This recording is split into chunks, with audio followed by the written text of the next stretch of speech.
कि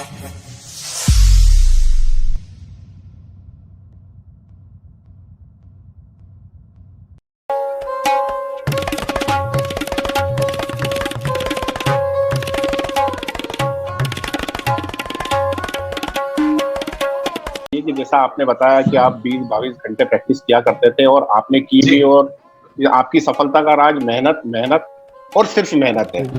जी। मेरा मानना ऐसा है कि मेरे ख्याल से तबला वादन एक ऐसी चीज है कि अगर उसमें 7 से 8 घंटे से 12 घंटे, 12 घंटे से 18 घंटे यदि अगर कोई व्यक्ति प्रैक्टिस कर रहा है, तो आपने जब प्रैक्टिस करी होगी इतने घंटे, तो आपकी उंगलियां कितनी फटी होगी, आपकी उंगलियों से कितनी बार खून बहा होगा, बहुत आपके बढ़िया, बहुत हाथ बढ़िया। दुखे होंगे, आपके कितने हाथ दुखे होंगे, आपका दिमाग, आपका सबकॉन्शियस माइंड ने कितनी बार आपको ये बोला होगा कि आज मैं रेस्ट ले लूं, लेकिन आपने रेस्ट नहीं लिया होगा। इन सारी तकलीफों को झेलते हुए आप मेहनत करते ही चले गए, लेकिन आपको मालूम था कि ये तकलीफें आ रही हैं, ये कठिनाइयां आ रही हैं, लेकिन मुझे रुकना नहीं है। आपने इन सबको क्रॉस करने के पहले अपने ब्रेन को, अपने दिमाग को किस तरीके से सेट किया, बहुत बढ़िया। आपको किस तरीके से मोटिवेट किया कि मुझे रुकना नहीं है। आज यदि अगर मैं तबला बजाऊंगा तो मेरी उंगलियों से वापस ब्लीडिंग निकलेगा, यदि अगर मैं उसकी ड्रेसिंग कर रहा हूं तो फिर मैं वैसे कैसे प्रैक्टिस आगे कर पाऊंगा। तो ये जो लगन है, उसके पीछे की जो जिद है, और जिद के पीछे आपने किस तरीके से मेहनत करी, किस तरीके से आपका प्लानिंग था, वो थोड़ा सा बच्चों को बताइए। क्योंकि मैं खुद एक स्पिनर रहा हूँ, तो जब मैं बॉलिंग करता था तो मेरी उंगलियां छिल जाती थी, तो मैं उस पर स्प्रिट लगाता था, कोशिश करता था कि उसको जल्दी से जल्दी ठीक कर लूं।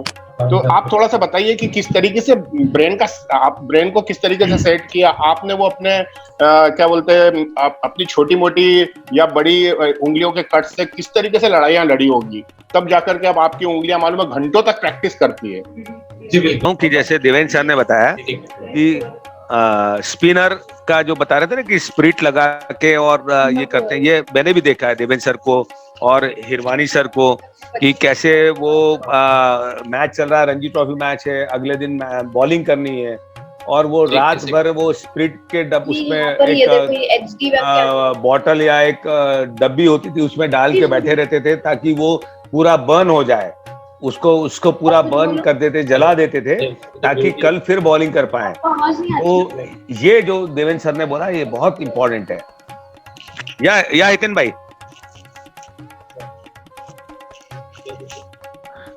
आपको ध्यान हो, पहले देवेंद्र वो डब्बी आती थी फिल्म की कोनिका और उसकी, तो मैंने उसमें देवेंद्र को और हीरू को दोनों को देखा है कि स्प्रिट डाल के और ऐसे उंगली डाल के बैठे रहते थे। सोचो स्प्रिट में उंगली डालना घाव वाली, तो कितनी तकलीफ होती होगी, लेकिन एक ही बैक ऑफ माइंड ये रहता है कि अगले दिन मेरे को फिट होके बॉलिंग करना है, विकेट लेना है, कि इतने विकेट बचे हैं, इसमें से मेरे को इतने विकेट लेने हैं। तो वो जो एक स्ट्रगल होता था, और मैंने बोला ना बेटा, बॉडी को हम जैसा टोन करना चाहे, एक बहुत बड़ी हमारी बॉडी की एक बहुत बड़ी खासियत है शरीर की, कि जैसा आप चाहोगे, जैसा उसको बनाना चाहोगे, वैसी बॉडी बन जाती है। बच्चों में बोल रहा था कि जैसे देवेंद्र जी पूछ रहे थे कि कैसे मैंने अपने आप को टोन किया। हाँ जरूर, पता है क्या होता था, रियाज कर करके हाथ इतने हार्ड और इतने टोन्ड हो गए थे कि किसी दिन आप रियाज ना करो और हाथ ऐसे कर लेता था, तो ऐसा लगता था यार आज कुछ मिसिंग है, यार आज हमारी मेहनत नहीं की हमने। वो हाथ जो मुझे माइंड पे ये दिखाते थे कि हाँ आज जरा हाथ में कड़कपन है, तो जैसे करता था तो ऐसा लगता था यार आज कम रियाज हुआ। तो मैं उस जख्म को भूल जाता था, उस जख्म का से अपना चित्त जो है वो हटा देता था कि नहीं यार ये लगी नहीं, मुझे कुछ नहीं फटा है, थोड़ी देर दुखेगा वापस फिर आ जाएगा। तो मैं याद करता था जो मैंने सबसे बेस्ट परफॉर्मेंस दिया था उसको याद करता था, तो मेरा माइंड उस परफॉर्मेंस पे डाइवर्ट हो जाता था, तो मैं अपनी चोट भूल जाता था। जैसे तुम लोग भी, जैसे कोई मैच में अच्छी बॉलिंग की होगी, कोई अच्छा बैटिंग क्लिक हो गया होगा, वो याद करो तो आपकी जो इंजुरी है वो जल्दी हीलअप होती है, आपको पॉजिटिविटी मिलती है। व्हाट आई मीन टू से, सो ऐसे मैंने किया। अब मैं आता हूँ, ये मेरी जो उंगली है आप देख रहे हो, ये टेढ़ी है थोड़ी सी, ये दिस 1 and 2 and दिस 3। ये मुझे आज से, जब मैं पार्थ की उम्र का था तो मुझे करंट लग गया था, करंट तो मेरी जो उंगलियां थी वो पानी में, जो मोटर थी वो पानी में थी और वो पानी में गिर गया था और चिपक गया था। और जो उसका कनेक्शन था वो था 3rd फ्लोर पे, जो हम लोग वहां किराए के कमरे में रहते थे, उस रूम की बात बता रहा हूँ, वहां पे। और मम्मी आई करके 2 आवाज निकली जब जब मुझे करंट लगा। तो आई को ये लगा कि यार ये कुछ प्रॉब्लम में है, तो उन्होंने पहले वहां स्विच ऑफ किया। तो स्विच ऑफ किया तो मैं बच गया, और बचा तो ये मेरा दूसरा जन्म था। अब वो सेंसिटिविटी इतनी हो गई थी, तब मैं क्रिकेट खेल रहा था।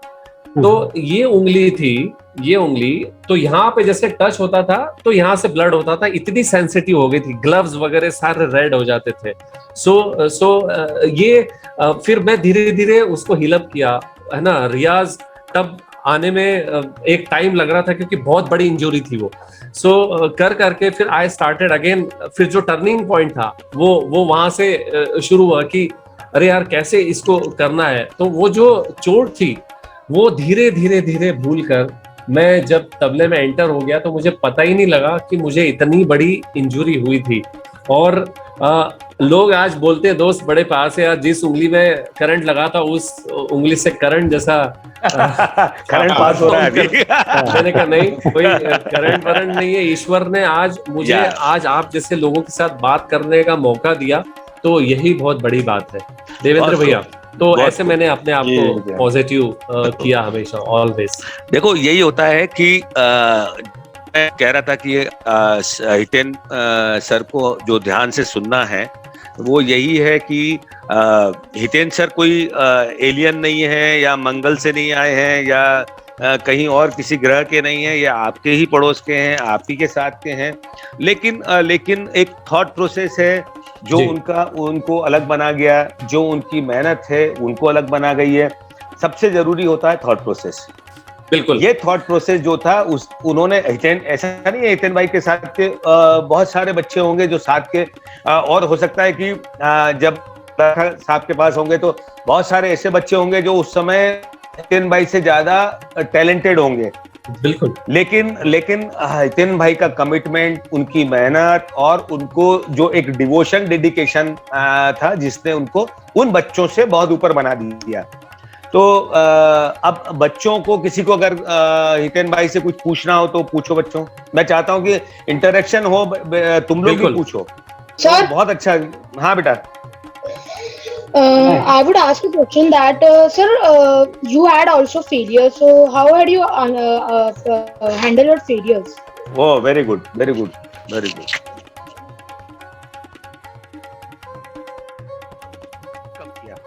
बिल्कुल, बहुत अच्छा सवाल किया। फेलियर होता है, कभी अच्छा होता है, कभी थोड़ा सा अच्छा होता है, कभी एकदम कमाल का होता है। तो जैसे कई बार हुआ कि यार आज वो मजा नहीं आया, तो मैं आपको एक चीज बता दूं कि मैं कभी भी अपने आप से सेटिस्फाइड नहीं होता हूँ।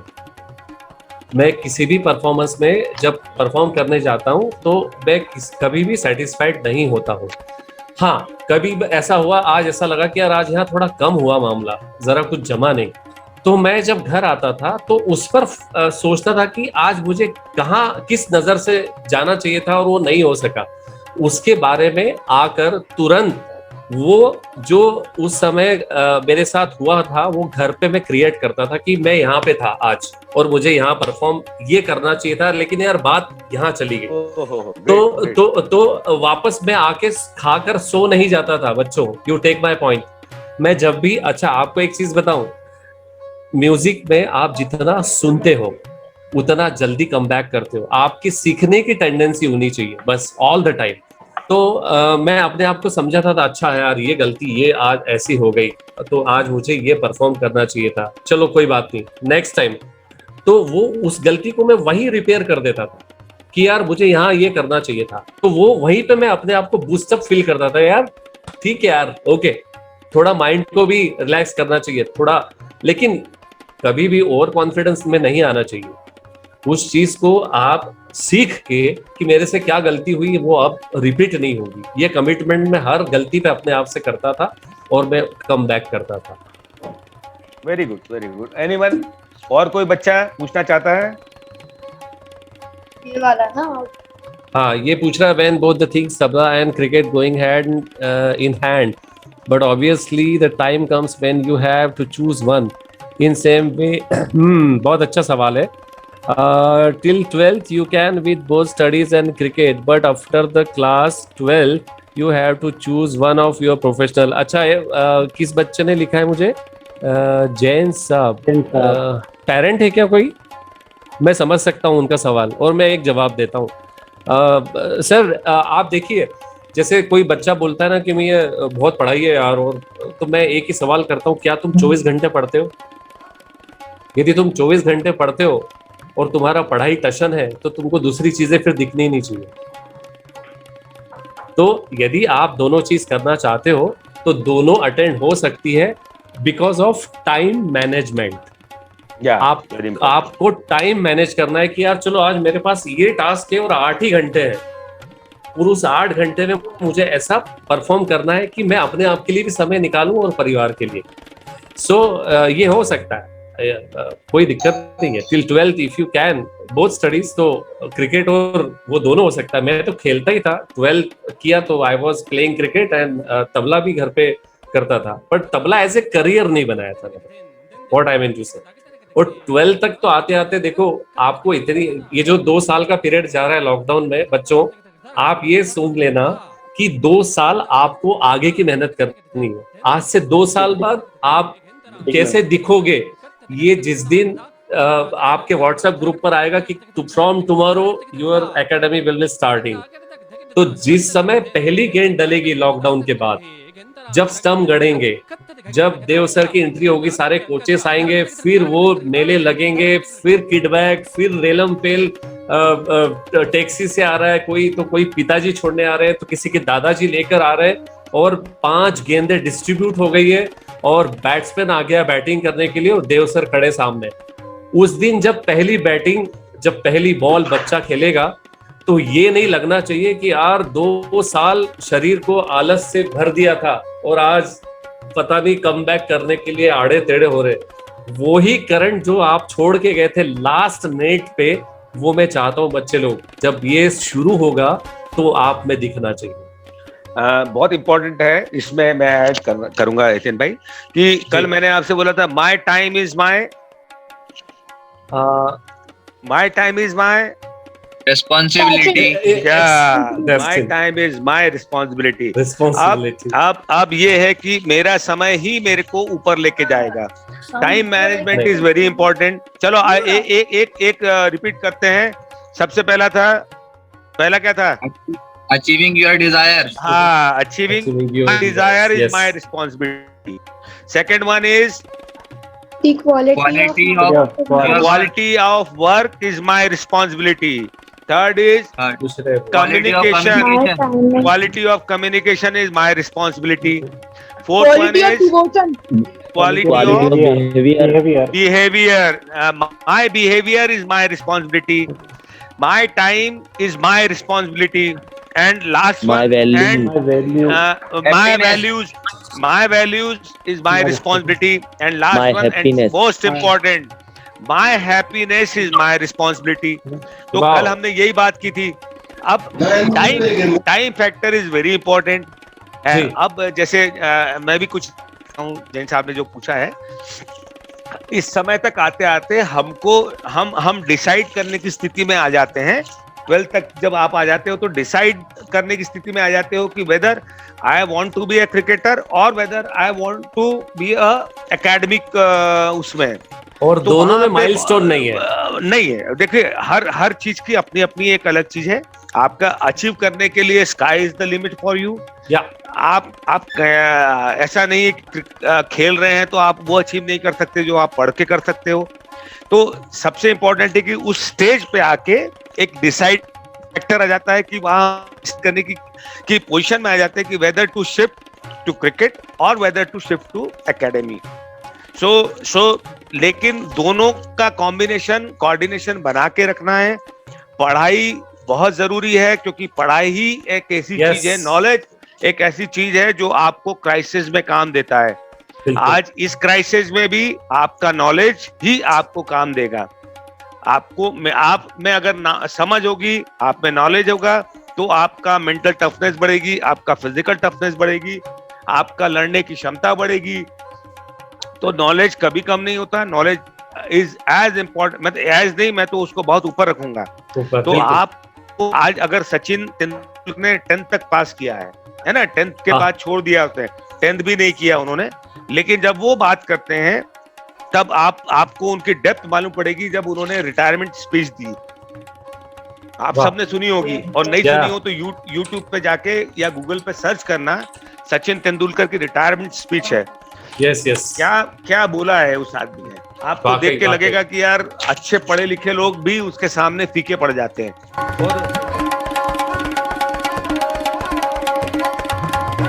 और तो बिहेवियर ये कमांड होना चाहिए जी। बिहेवियर की बात के बारे में बच्चों आपको मैं बताना चाहूंगा कि शायद आपको मालूम है, आई परफॉर्म फॉर इंडिया, मतलब अब्रॉड भी मुझे भारत सरकार ने भेजा था, देवाशीष भाई।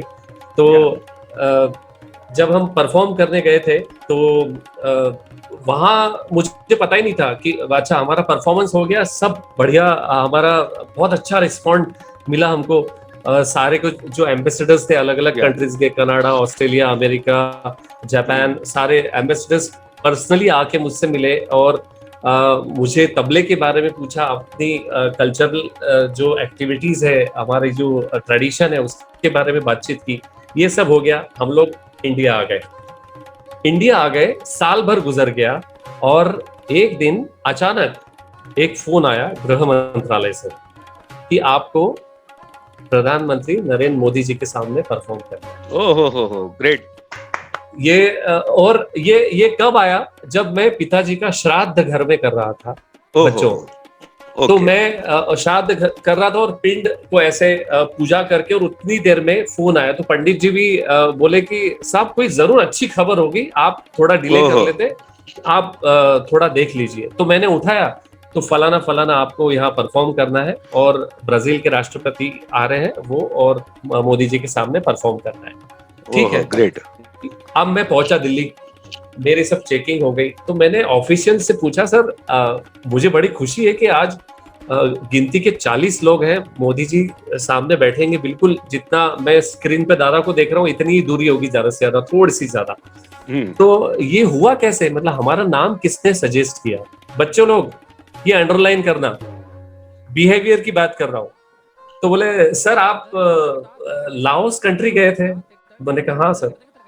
तो सर वहां से आपका प्रोग्रेस, आपका रिपोर्ट कार्ड आया था हमारे मंत्रालय में कि आपको होटल में रुका गया था, आपने वहां क्या खाना खाया, क्या पिया, क्या बिहेवियर था, और इन ऑल आपका सर्वाइवलेंस इन दैट कंट्री कैसा था। बोले पूरी आपकी रिपोर्ट बनती है, और उसमें लाओस एम्बेसी से ऑलवेज पूरे ग्रीन टिक लग के आए थे कि excellent performance, very humble and very disciplined artist which we want to listen again, ऐसा करके। तो I was surprised दादा कि मेरे रिपोर्ट कार्ड की वजह से आज मुझे प्रधानमंत्री जी के सामने परफॉर्म करने का मौका मिला। तो बच्चे लोग, देव क्रिकेट एकेडमी अपनी, ये अपना एक ऐसा गुरुकुल बनना चाहिए। आप लोग कहीं भी मैच खेलने जाते हो तो डिसिप्लिन के बारे में भी आपका एक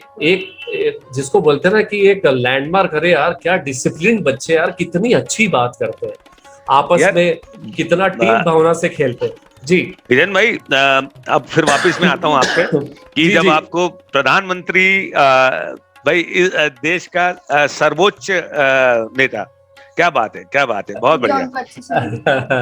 तो जब आपको प्रधानमंत्री के लिए के सामने परफॉर्म करने का वो मिला, ओके, तो फिर वही था कि क्या आपका मेंटल स्टेटस, क्या प्रिपरेशन, क्योंकि बढ़िया तो क्या था कि आपको परफॉर्म करना है और वो 40-50 जो लोग हैं, है ना, उनके और सब अपने अपने फील्ड के मास्टर्स हैं, और उनके सामने आपको करना है। और आपने बताया कि बहुत चुनिंदा कलाकारों में से देश के हैं आप, जिनको वो मौका मिला, सौभाग्य मिला कि उस कैनवास पे अपना करने का।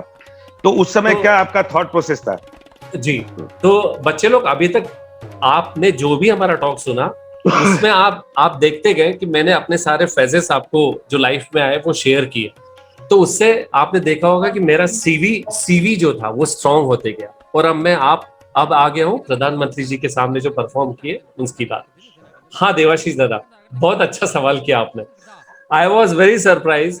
अच्छा, मुझे मालूम था वो गुजरात से है, तो गुजरात के फोक पैटर्न वगैरह मेरे दिमाग में चल रहे थे when I was performing.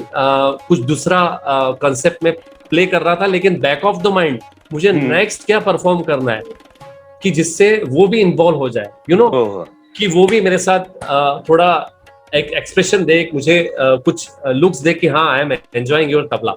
So I started Garba rhythm, which is very popular in Gujarat. So suddenly I was playing tabla and I kept the rhythm of some kind of Garba pattern. And he was ऐसा and ऐसे उंगली से उन्होंने बस ऐसे यूं करके ऐसा. That was enough for me कि अच्छा ये सब हो गया. और प्रोटोकॉल ये था कि प्रधानमंत्री जी आपके मंच के पास आएंगे और एक फोटो आपके साथ लेंगे. तो परफॉर्मेंस के बाद मैं खड़ा रहा और वो मेरे पास आके खड़े हो गए और आई वाज सर्चिंग फोटोग्राफर, कोई था नहीं. अच्छा सेल्फी लूं तो पता नहीं ऑफिशियल्स नाराज हो जाए कि आप सेल्फी कैसे ले लिए.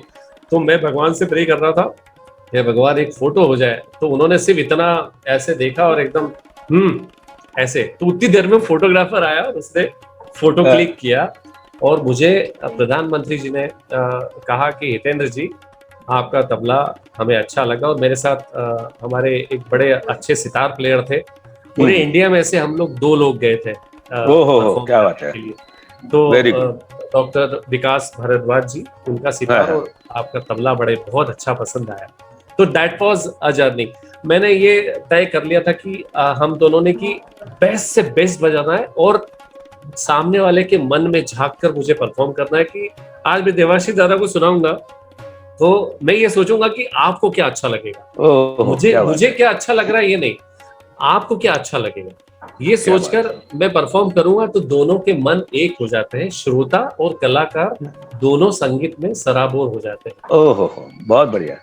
तो दैट वाज द एक्सपीरियंस. या क्या बात है. बच्चों, ये जो हमने सफर हितेन दीक्षित से द हितेन दीक्षित को बनते हुए देखा है, आपके लिए हितेन नहीं देखिए क्या होता है. देखो वो तू मेरे दिल के हमेशा करीब रहेगा, लेकिन मुझे तेरे जो अचीवमेंट है उसका सम्मान वो मेरे लिए बहुत जरूरी है. एक और अचीवमेंट था दादा, बीच में रोक रहा हूँ. मुझे बड़ा अच्छा लगा कि माननीय कैलाश विजयवर्गीय जी से मुझे उत्कर्ष अवार्ड रफी सम्मान कभी मुझे मिला था 2 साल पहले. And he was so happy. और दादा कैसा, एक आप बोल रहे थे कि कहाँ ट्रेन भी अपनी जगह उतनी ही है, लेकिन इन सब से मुलाकातें कभी किसी फ्लाइट में हो गई, कभी किसी कार्यक्रम में हो गई. तो एक जो माइंड सेटअप बन जाता है एक हैप्पी माहौल में रहने के लिए, आप और कितना अच्छा प्रैक्टिस करते रहे और रियाज करते रहे. That is important. ये तो है. देखिए यही आपको हमेशा अपनी ग्रिप नहीं छोड़नी है. आपको धरातल पे रहना है, आपको बेस पे बने रहना है, आपको वो इम्पोर्टेंट है. तो जो हम बात कर रहे थे कि बच्चों देखिए ये बहुत मुझे लगता है कि मेरे तो one of the best interviews में से है जो मैंने लिया है या मैंने सुना है. और इतनी सब चीजें हमको सीखने को देखने को मिली है. तो अगेन फिर एक टास्क है बच्चों के लिए कि आपको क्या क्या चीजें हितेन भाई में आपको हितेन सर में देखने को मिली है, आपने क्या सीखा है, क्या समझा है. पॉइंट फिर लिखिए, पॉइंट नोट डाउन करिए कि सेल्फ डिसिप्लिन सिखाया है, टाइम मैनेजमेंट है. टाइम मैनेजमेंट पे भी हम आएंगे, एक सेशन में लूंगा आपका टाइम मैनेजमेंट में. तो टाइम मैनेजमेंट इसलिए कि आपको पता है मैंने अपनी कॉलोनी में एक ग्राउंड है वहाँ पिच तैयार किया है मैंने. और पिछले 2 साल की मेहनत से अब वो बिल्कुल इतना तैयार है. पर मैं आपको एक बताऊं कि रोलर बनाने से तैयारी थी. यहाँ क्या सब बैट लहराते हुए आ जाते हैं, अंकल मेरी बैटिंग कब है. अरे मैंने कहा यार तुम यहाँ पानी देने आओ, पहले यहाँ रोलर चलाओ. जब यहाँ तय हुआ कि मैदान पे पिच बनानी है तो मैंने वो अपना ईंट का मलबा वगैरह सब ऑर्डर किया, और जब वो मलबा आकर गिरा तो ऐसा ढेर लगा हुआ, तो 80 साल की मेरी माताजी फावड़ा लेके आ गई, फावड़ा, और मेरे साथ मेरा बेटा था पार्थ। मैं पैम्पर्ड बिल्कुल नहीं करता हूँ इसको, ये बहुत डांट खाता है और ये हमेशा खाएगा। तो हम सब लोगों ने वो फैलाना शुरू किया। ऐसा करके 2 साल में आज विकेट बढ़िया तैयार हो गई। डेडिकेशन की बात कर रहा हूँ बच्चों, डेडिकेशन की, तो मैं देखता था कि पानी देने के बाद नेचुरली रोलिंग करना है, तो अब बीच में रियाज भी संभालना है। ये सब चीजें बहुत घिर गया हूँ दादा इन सब चीजों में। टाइम मैनेजमेंट बहुत अहमियत हो गई दादा, आप क्या बताऊँ आपको। बहुत तो मैं पानी ऐसे टाइम पे डालता था कि जब मेरा रियाज कंप्लीट होता था। तो वो जब ये सब करके मैं अकेला वो 500 किलो का रोलिंग करता था, जिससे फिटनेस भी बनी रहती थी और विकेट भी तैयार होते गया। और हमने तो यहाँ पे अभी कालिंदी प्रीमियर लीग भी कर लिया। 8 टीमों ने हिस्सा लिया, हार्ड बॉल से हम खेले थे और बहुत याद आई। मेरा बल्ला कुछ चल भी गया, तो बहुत अपने राजेश मुदलियार भाई साहब भी थे, वो लास्ट टीम अपने एक उन्होंने बनाई थी, ऑरेंज टीम। तो डेडिकेशन बच्चों, आप कितना सोचते हो इसके बारे में एक जरूर लिखना कि आपने सबसे अच्छा डेडिकेशन जिसने आपको प्रभावित किया हो, ऐसा कौन सा एक चेहरा है आपके दिमाग में, उसके बारे में भी जरूर लिखना डेडिकेशन के लिए। Very good. और देखिए बहुत इम्पोर्टेंट है, और बच्चों ध्यान दो कि ये सेशन शुरू करने का जो एक सबसे जरूरी बहुत अच्छी बात है कि वर्चुअल वर्ल्ड में आप प्रवेश कर गए हो, है ना। कुछ चीजें होती हैं जो आपके, आप जब वर्चुअल वर्ल्ड में प्रवेश कर गए हैं ना, बाय डिफॉल्ट और एनीथिंग आप अवॉइड नहीं कर सकते, और नहीं आपको उसको इग्नोर करना है ना। अब हम अपनी क्लासेस भी दे रहे हैं, तो हम किसने ये सोचा था कि ऑनलाइन हम पढ़ने लगेंगे, ऑनलाइन कोचिंग हो जाएगी, ऑनलाइन हमारी ट्रेनिंग हो जाएगी, ये कभी सोचा था? कभी नहीं सोचा था। लेकिन अब ये चीज हो गई है, तो हम इसको अवॉइड भी नहीं कर सकते। तो हमारा जो पर्पस था, ये सेशन शुरू करने का पर्पस यही था कि हमको इस रियलिटी को फेस करना है। और हमको जो हितेन सर ने आपको बोला कि जब भी हमारा सेशन शुरू होगा, तो बच्चों मेंटल अगर प्रिपरेशन हो गई आपकी, तो फिजिकल और टेक्निकल प्रिपरेशन, तो आप जैसे ग्राउंड पे जाओगे ना, तो लगेगा नहीं कि 1 महीने का बाद आप आ रहे हो। यस दादा, टेम्परामेंट, यस बिल्कुल। तो आज वो कई जो पुराने देखे, जहाँ जब हम बैटिंग कर रहे थे, तो हमारी टीम ने जो सामने थी 12 ओवर में 210 रन बना दिए। सो बड़ी वो टेम्परामेंट की बात है दादा। तो हम गए, बोले यार हितेन अंकल आप ओपनिंग कर लो, ऐसा वगैरह। तो लेट मी टेल यू, ठीक है गेम होता है, हमने 7 ओवर में 208 रन बना दिए 5 ओवर पहले, है ना। I scored 93।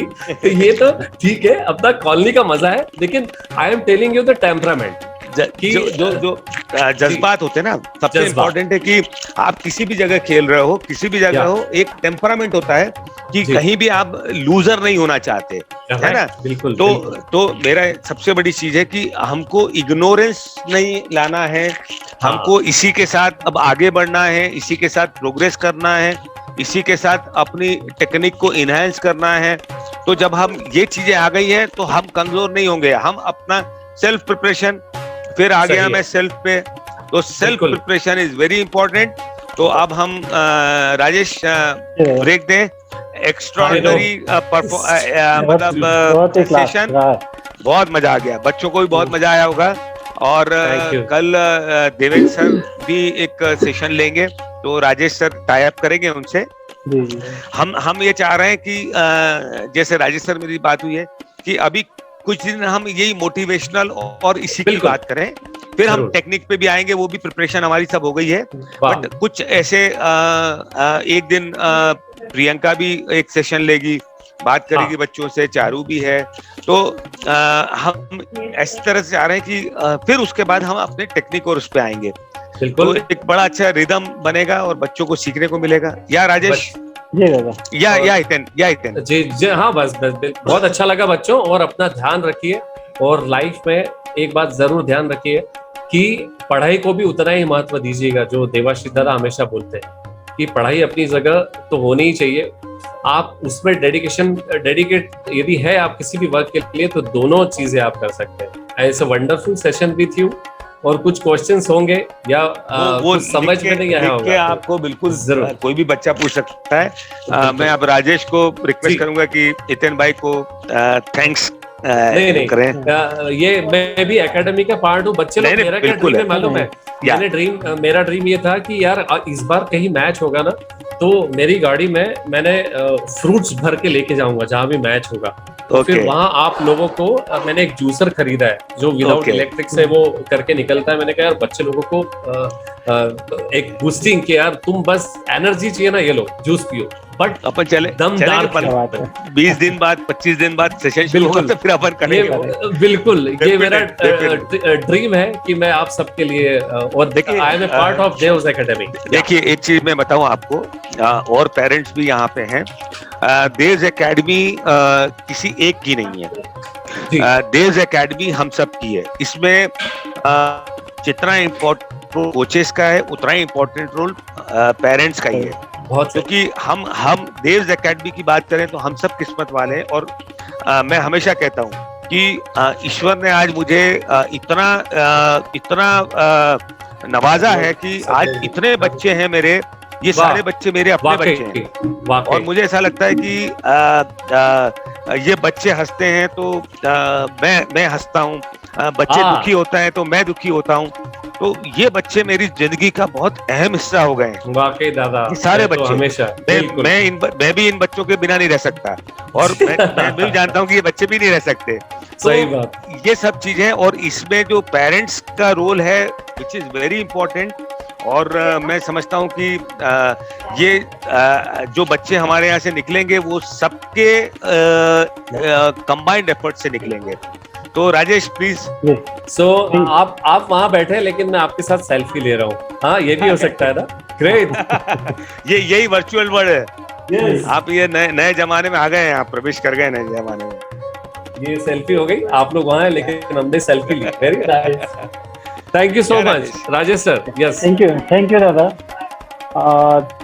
अब विजय सर के सामने तो मैं इतना ज्यादा कुछ बोल नहीं सकता हूँ, क्योंकि वो इतनी ऊंचाइयों तक पहुंच गए हैं दादा। सर मुझे आपकी पर्सनालिटी बहुत पसंद आई। नहीं, मैं बता रहा हूँ सच में, जब भी मैं आपको देखता हूँ डेडिकेटली, क्या फील्डिंग प्रैक्टिस। और अशोक सर तो हमारे जिसको बोलते हैं ना, इतने क्यूट से सर है। अशोक सर हमारे यहाँ, आपने फैंटम की कॉमिक पढ़ी होगी।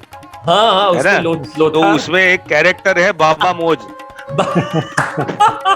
तो अशोक सर हमारी देव्स एकेडमी के बाबा मोज है।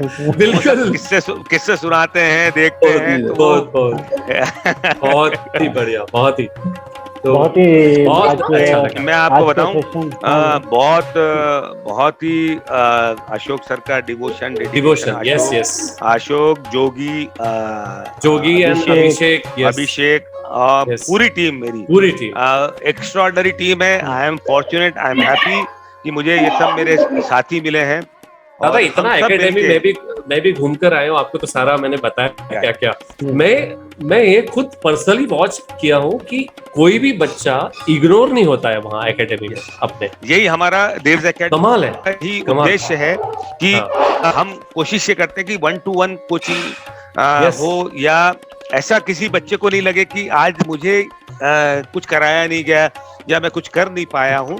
हमारी कोशिश ये होती है, देखिए क्या होता है, इतने बच्चों में हम 5-7 जो कोचेज हैं, कई बार थोड़ा सा होता है कई चीजें, पर हमेशा ध्यान रखिए कि ये जो होता है ये अननोइंगली कभी कोई चीज हो जाती है। बाकी अदरवाइज हमारा पर्पस यही है कि हम एक एक बच्चे को पर्सनली देख के और पर्सनली उस पर वर्क कर पाए। बिल्कुल यार जी, थैंक यू दादा। तो सर ने जैसे बोला कि धन्यवाद की जरूरत नहीं है, ये भी इस चीज को ठीक है कि हम एक सब परिवार है, पूरा हमारा एक देव्स क्रिकेट एकेडमी परिवार की तरह है।